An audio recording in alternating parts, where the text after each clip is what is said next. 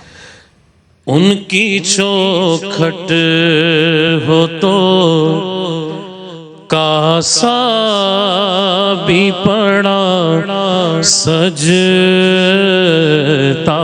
ہے، ان کی چوکھٹ ہو تو کاسا بھی پڑا سجتا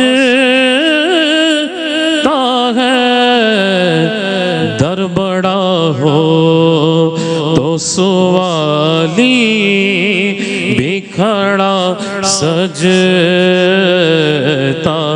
ہے، در بڑا ہو تو سوالی بھی کھڑا سجتا ہے، اور کسی منظر میں نہیں ایسی دلاویز کشش، کسی منظر میں نہیں ایسی دلاویز کشش، گنبد سبز ہی آنکھوں میں جڑا سجتا ہے، ان کی چوکھٹ ایسا کا ہو تو لازم ہے غلامی پہ غرور، ایسی نسبت ہو تو پھر بول بڑا سجتا ہے، یہ غلامی یہ غلامی یہ غلامی یہ غلامی کہیں کم تر نہیں ہونے دیتی، ان کا نوکر ہو تو شاہوں میں کھڑا سجتا ہے، مجھ سے کہتے ہیں سبھی اہل محبت، سرور نعت کا نغمہ تیرے لب پہ بڑا سجتا، تاج شاہی کے مقدر میں یہ زیبائی کہاں، جس قدر ان کی غلامی کا پٹا سجتا ہے، ان کی چوکھٹ ہو تو کاسا بھی پڑا سجتا ہے، در بڑا ہو تو سوالی بھی کھڑا سجتا، کان میں ہر کے مقدر نے یہ سرگوشی کی، کان میں ہر کے مقدر نے یہ سرگوشی کی، تو نگینا ہے انگوٹھی میں جڑا سجتا در بڑا ہو تو سوالی بھی کھڑا سجتا